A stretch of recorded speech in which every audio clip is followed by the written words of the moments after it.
Welcome back. 2 wins in a row and into the quarterfinal of the Gold Cup. That's right. Guaranteed qualification. 2 wins now. That's all you needed to go to the next round. First performance, we already talked about it. Trinidad Tobago, pretty dominant game. Yep. This game, a little bit different. A little different. But still, Same result. I still can try and find the positives. Win column, I try and find the positives. We try and find some positives here. Saudi Arabia, a lot of their players, I'm pretty sure they play for Al Nassr, Al Hilal, different clubs in the Club World Cup. So don't have the full strength team either themselves. Thought we did all right.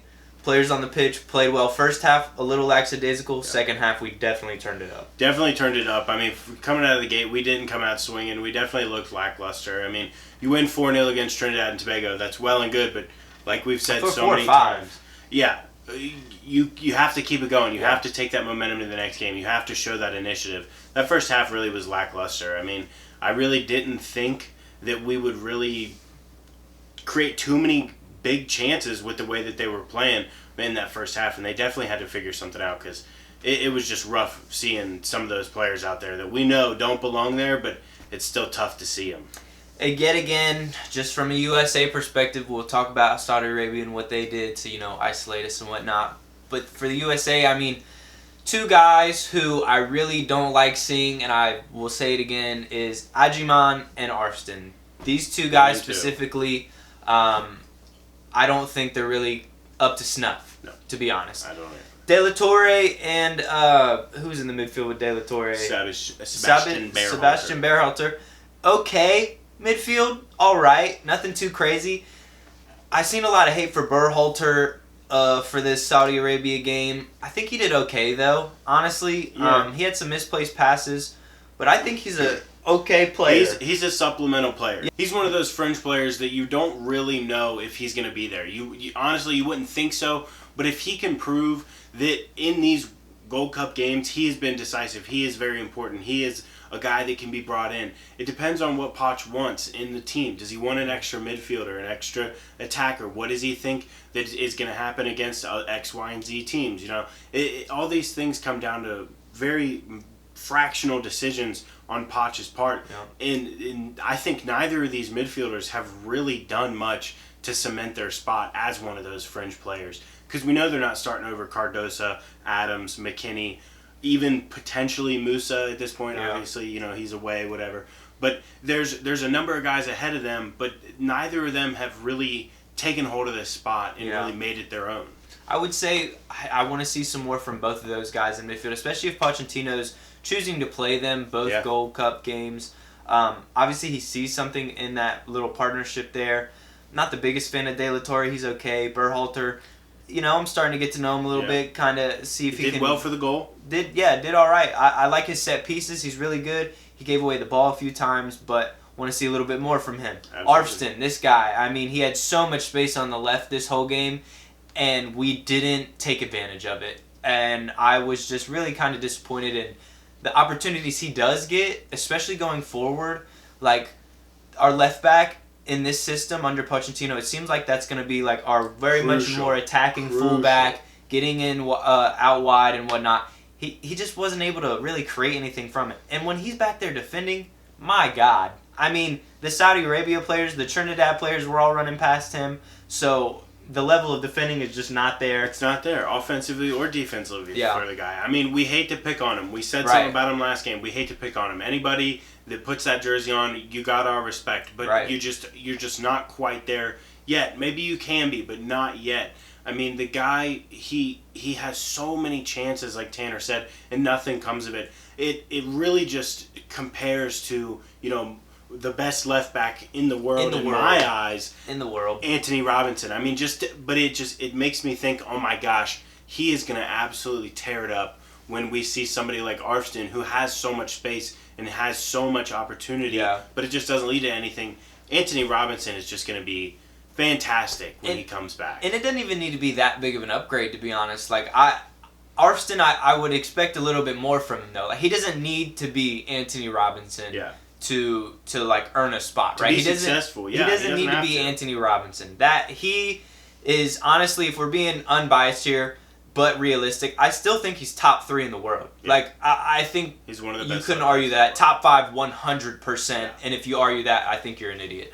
But even like a guy at striker, Ajiman, this guy, he's just not good enough either. I mean, you see his play, his touches. I mean, he's an MLS guy, and he's just not good enough. I mean, Pepe and Balogun are well high and above him. I still think Josh Sargent should have had more of a shot. I mean, yes, he may have blew his chance really with his recent performances, but still, I mean, Norwich Player of the Year, I think he should be there.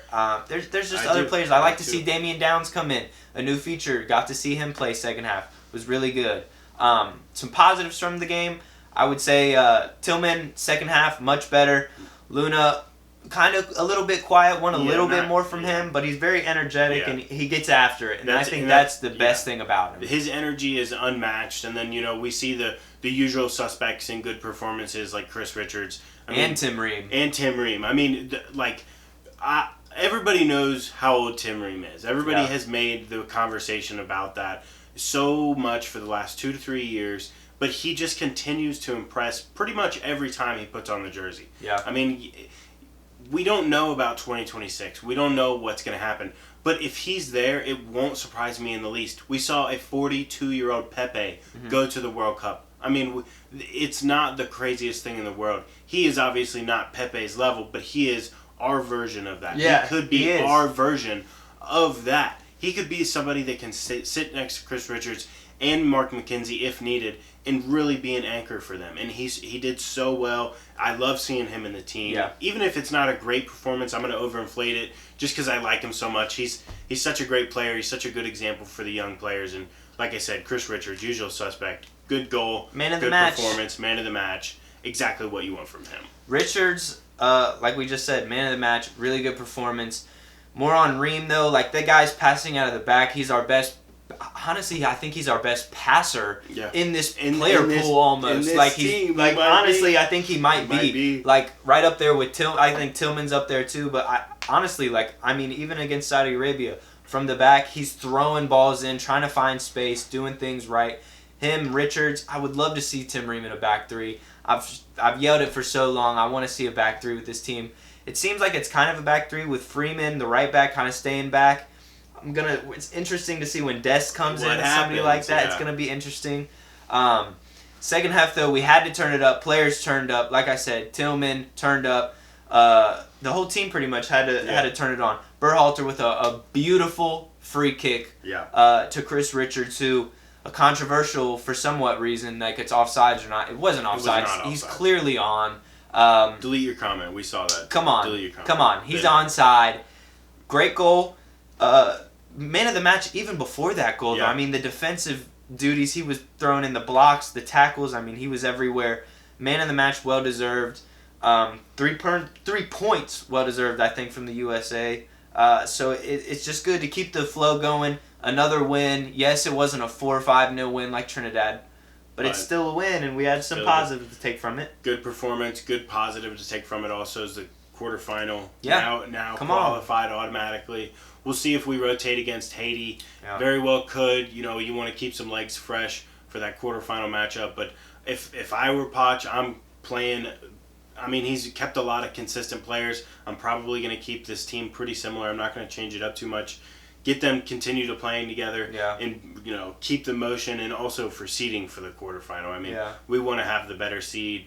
We want to do well. Yeah. Hopefully we have a full strength team against Haiti. Yeah, hopefully we see some rotation. I want to see some rotation against Haiti. We're already qualified. I don't. We're already qualified. We're when we're going to the quarterfinal, right? He'll probably pick the same people he's been picking. But specifically isolating just the game against Haiti, we're already through. Maybe change 2 or 3, not like 3, 4, 5. Not 4 or 5. Like maybe 1 or 2, maybe 3 players just for this Haiti game. I'd like to see some. Tillman, maybe give him 30 minutes off of the bench. I would love to see Damian Downs get a start. Damian Downs to start. I would love to see Damian Downs get a start. He hasn't started. not starting. I don't really count that. If you're getting if Ajiman's your guy and you're gonna stick with that, okay. But against Haiti, rotation. This is the opportunity in the Gold Cup. See what Downs can do, and then bring on Haji Wright for 30 minutes. Come on. You don't know what you got until you give him time. I mean, we've seen Ajiman. He's just not the guy for us. He's, in my mind, 5 or 6 on the tier list. Probably like 6. Maybe 7 or 8. Honestly, he's just not that guy. And I mean, I hate to keep harping on him, but hopefully we see him rotated specifically. Yeah. And keep the momentum and go into the quarterfinal and get a win and continue to do what we need to do in this Gold Cup, and that's win the whole thing. Yeah, we'll beat Haiti. We'll go to the quarterfinal. We'll let you know. We'll let you know what happens against Haiti. Hopefully another big win just to keep it going. The motions. Need it. So yeah, U.S. men's national team. We need to keep this shit going. Keep winning. Win the Gold Cup. Come on.